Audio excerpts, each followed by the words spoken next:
Aqui no Rio só se fala de uma coisa, da final da Copa Libertadores da América entre Boca Juniors da Argentina e Fluminense, que acontece nesse sábado, dia 4 de novembro, no Maracanã.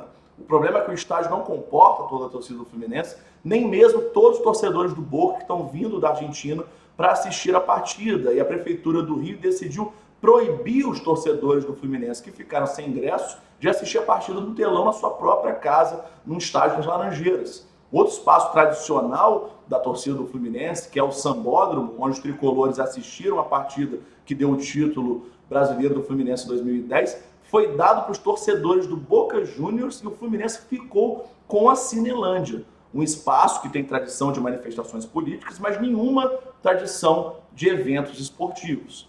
Isso gerou revolta em muitos torcedores do Fluminense que começaram a se questionar por que Eduardo Paes fez isso. Ele está querendo prejudicar a torcida do Fluminense? Com que motivo? Fica aqui comigo que eu te conto, mas antes disso eu peço que você se inscreva aqui no canal.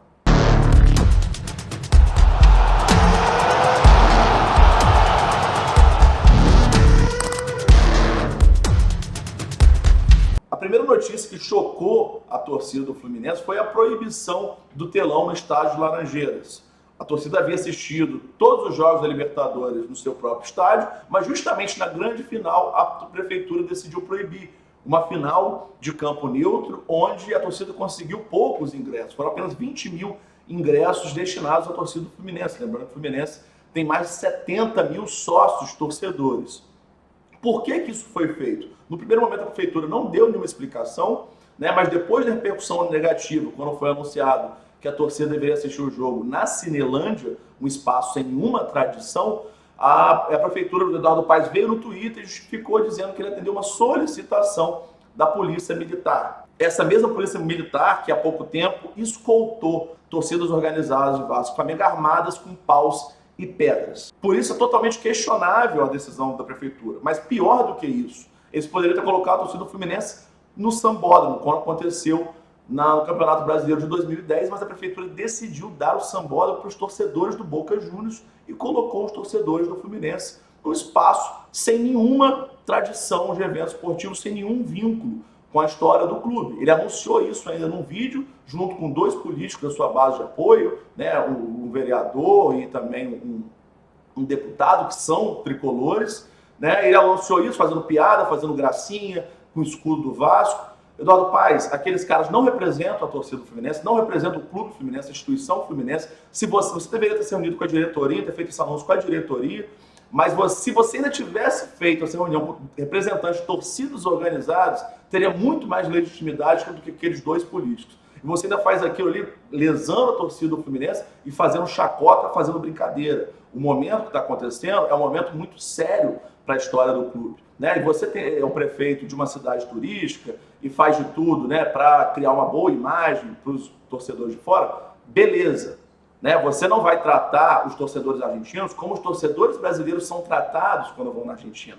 Em Libertadores, os torcedores brasileiros não são recebidos na Argentina. Eu já fui em jogo do Fluminense no estádio do Boca Juniors, não fui bem recebido, é uma situação bastante tensa. Eu estava andando com a camisa do Fluminense de Buenos Aires, fui cuspido por torcedores do Boca Juniors, passei por situações muito complicadas no estádio da Bombonera. Isso não é só o Boca Juniors, não. O Fluminense, quando foi jogar contra o Argentino Júnior no Paternal, a torcida do Fluminense foi agredida, ficou encurralada, foi protegida por torcedores do Vélez Sarsfield. Isso acontece em toda a América Latina, fora os diversos episódios de racismo. Toda vez que um clube brasileiro joga um clube da Argentina, existe um episódio de racismo, o torcedor, seja Boca Juniors, seja River Plate, o Fluminense passou por isso contra o River Plate na primeira fase, qualquer clube da Argentina não interessa. Sempre vai ter um torcedor que vai imitar macaco, que vai jogar uma banana e nada vai acontecer. Ele não vai ser punido pela justiça local, não vai ser punido pela Conmebol, menos ainda, que passa pano para episódios de racismo. Eu não acho que o Eduardo Paes tem que criar um clima hostil, eu acho que ele tem que receber bem os torcedores. Agora, ele não pode tratar o torcedor argentino que está vindo para cá como turista, melhor do que o torcedor do Fluminense. Eduardo Paes, você é prefeito do Rio de Janeiro. A verba da prefeitura vem do IPTU dos moradores do Rio de Janeiro, grande parte deles são fluminenses. E querem assistir essa partida. Não é que devia ter é ruim ter um ponto da Cinelândia, devia ter pontos espalhados por toda a cidade do Rio de Janeiro.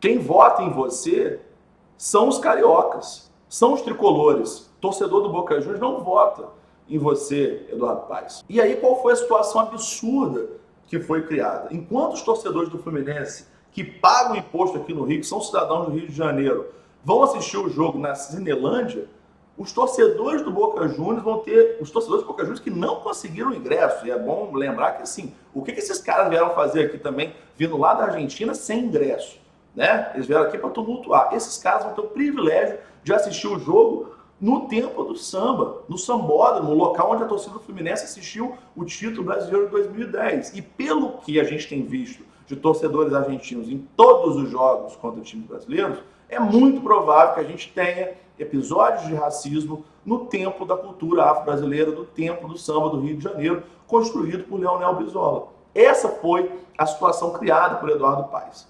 Eu acho que a diretoria do Fluminense poderia ter questionado, poderia ter se posicionado, está se omitindo. A gente, como torcedor, tem que vir aqui reivindicar, defender a torcida do Fluminense, a torcida do Fluminense está sendo maltratada pela prefeitura, mas independente disso, a gente tem que deixar tudo isso de lado e focar no jogo. O Fluminense está entrando em campo para ganhar, para ser campeão, é mais time que o Boca Juniors. A torcida do Boca Juniors é a torcida megalomaníaca, falaram que iam trazer 150 mil pessoas, papo furado, tá? Se vão ter 20 mil dentro do Maracanã, se tiverem 25 mil, 30 mil argentinos aqui, no máximo, tá muito bom para eles. A torcida do Fluminense vai dominar o Maracanã, porque é uma torcida que canta mais. A torcida do Boca também, esse papo de que ele canta muito, que a Bomboneira é um caldeirão, balela. Já vi o Fluminense jogar contra o Boca na Bomboneira. Ganhamos aquela partida de 2-1. E a torcida não é isso tudo. Usa equipamento de som para amplificar os cantos. Então a coisa não é bem assim e o foco tem que ser total dentro de campo. Jogar e dar apoio para os jogadores. O Fluminense é mais time e tem tudo para conquistar a Taça Libertadores no seu estádio no Maracanã. E aí eu quero saber a sua opinião, o que você acha desse vídeo. Você acha que Eduardo Paes está querendo prejudicar o Fluminense? Ele está fazendo isso por quê? Porque ele quer puxar saco de argentino, de turista? Ou está fazendo isso porque ele é vascaíno e ele não quer o Fluminense campeão da Libertadores? Responda aqui nos comentários. Peço também que você compartilhe esse vídeo e se inscreva aqui nesse canal, que depois da final a gente vai fazer um vídeo aqui para falar, se Deus quiser, do título do Fluminense na Libertadores da América. Eu conto muito com o seu apoio, porque está todo mundo contra o Fluminense. A gente aqui, os tricolores na internet, precisa se unir e dar um apoio um ao outro, porque a gente está junto pela glória eterna. Valeu e até dia 4. Faz o L.